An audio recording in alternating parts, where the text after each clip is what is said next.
میں ان لوگوں سے کہتا ہوں جو غیر اللہ کی پکار کو جائز سمجھتے ہیں، دیکھو میں فرقہ پرست آدمی نہیں ہوں، نہ میں کفر اور شرک کے کسی متعین شخص پہ فتوے لگاتا ہوں، لیکن آپ اپنی آخرت کی فکر کرو۔ ابراہیم علیہ السلام نے اپنی قوم کو سمجھایا کہ شرک چھوڑ دو، قوم نہیں مانی۔ ابراہیم علیہ السلام نے کہا انما اتخذتم من دون اللہ اوثانا مودۃ بینکم فی الحیات الدنیا، تمہارے آپس میں ریلیشن اچھے ہیں، اس ریلیشن کی وجہ سے میری بات کا انکار کر رہے ہو، لیکن یہی تعلقات قیامت کے دن تمہارے نقصان کا سبب بنیں گے، ایک دوسرے کے دشمن بن کے ایک دوسرے کے گریبان پکڑو گے۔ اس لیے میں اللہ کا واسطہ دے کے ان لوگوں سے کہتا ہوں جو یہ کہتے ہیں کہ اللہ نے اپنے نبی کو بھی اختیارات دی، ہم نبی سے بھی مانگ سکتے ہیں، بزرگوں سے بھی مانگ سکتے ہیں، مزاروں پہ بھی سجدے کر سکتے ہیں، تو یاد رکھو کہ اگر آپ اپنی اس روش سے باز نہیں آئے، اور تو یہ بھی کیا ہے، یہ آپس کے مسلک پرستی، پیر پرستی، میرے دامت برکاتہم نے کہہ دیا ایسا نہ ہو کہ جیسے ابراہیم علیہ السلام اپنی قوم کو ڈرا رہے تھے، تو وہ ڈر وہ تنبیہ ہمارے لیے بھی ہے کہ یہی تعلقات قیامت کے دن ایک دوسرے کے لیے عذاب بن جائیں گے۔ اللہ شرک کے معاملے میں بہت غیرت رکھتا ہے، وہ کہتا ہے نہ میں نے کسی کو اختیار دیا، لم یتخذ ولیا من الذل، نہ کسی کو کمزوری کی وجہ سے میں نے اپنا ولی بنایا، نہ وزیر بنایا۔ وزیر ہوتا ہے نا کہ کچھ کام آپ کریں گے، کچھ اختیارات اس کے پاس ہیں، کسی کو نہیں، بلکہ اللہ نے کہا قرآن میں مثالیں دی ہیں، ضرب لکم مثلا من انفسکم، اللہ فرماتے ہیں ابھی بھی سمجھ میں نہیں آیا تو میں تمہیں ایک مثال دیتا ہوں تمہاری ہی، هل لکم مما ملکت ایمانکم من شرکاء فیما رزقناکم، کہ تمہارے جو غلام ہوتے ہیں کیا تم ان غلاموں کو اپنے ساتھ شریک کرتے ہو اپنی پراپرٹی میں؟ فرمائے کہ جب پراپرٹی جو کم درجے کی چیز ہے اور تمہارے غلام بھی کم درجے کے ہیں، تمہارا اپنے غلاموں سے اتنا اوپر رتبہ نہیں ہے جتنا میرا مخلوق سے اوپر کا مقام ہے، غلام بھی تمہاری طرح کا انسان ہے، تم اس کو شریک نہیں کرتے اپنی پراپرٹی میں، تو میں اپنے اختیارات میں اپنی مخلوق کو کیسے شریک کروں گا؟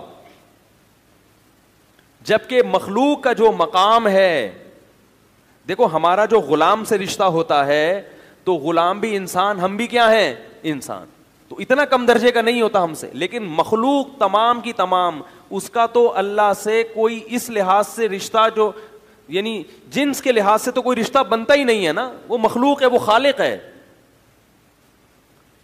اولاد اور باپ کا رشتہ نہیں ہے، بھائی بہن کا رشتہ نہیں ہے۔ فرمایا انتم الفقراء الی اللہ، سب کے سب فقیر و محتاج ہو میرے، کسی کو میں نے کسی بھی اختیار میں شرکت نہیں دی ہے، سب اپنے پاس رکھا ہے۔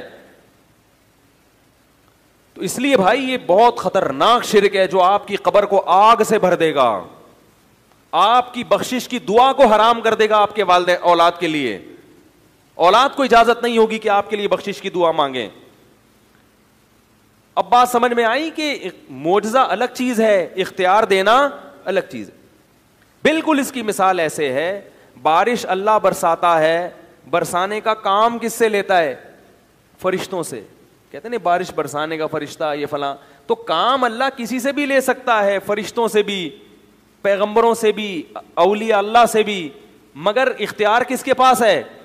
تبھی ہم بارش کی دعا، بارش کے لیے فرشتوں کو نہیں پکارتے، اسی طرح میرے بھائی بارش کے لیے پیغمبروں کو بھی نہیں پکارتے۔ فرشتے نے حضرت مریم کو اولاد عطا کی، قرآن میں آتا ہے، سمجھو اس کو اچھی طرح۔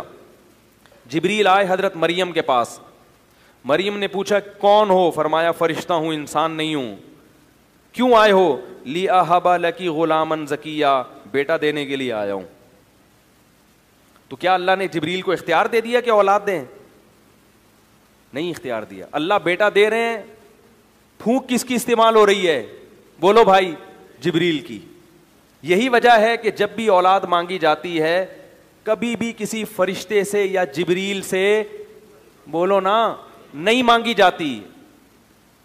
تو اگر آپ یہ دلائل دیتے ہو کہ اللہ کے نبی نے چاند کے 2 ٹکڑے کیے اور یہ کیا، یہ معجزہ دکھایا تو ہم اللہ کے نبی سے مانگتے ہیں، تو پھر اولاد کس سے مانگنی چاہیے؟ جبریل سے۔ وہ تو قرآن میں آتا ہے کہ انہوں نے حضرت مریم کو بغیر باپ کے اولاد دی، تو جو بغیر شوہر کے اب کسی عورت کو اولاد دے سکتے ہیں تو میاں بیوی کو کیوں نہیں دے سکتے پھر؟ وہ یہاں تو شوہر بھی ہے اور بیوی بھی ہے اور دونوں صحت مند ہیں، پھر جبریل سے کیوں نہیں مانگتے؟ اسی لیے نہیں مانگتے، ہمیں پتا ہے کہ حضرت مریم کے اولاد کا ہو جانا جبریل کی قدرت کی دلیل نہیں ہے، یہ اللہ کی قدرت کی دلیل ہے. اور اس سے یہ بھی پتا چلا کہ یہ جو نسبت ہے کہ میں تمہیں اولاد دے رہا ہوں، یہ نسبت حقیقی نہیں ہے، مجازی ہے.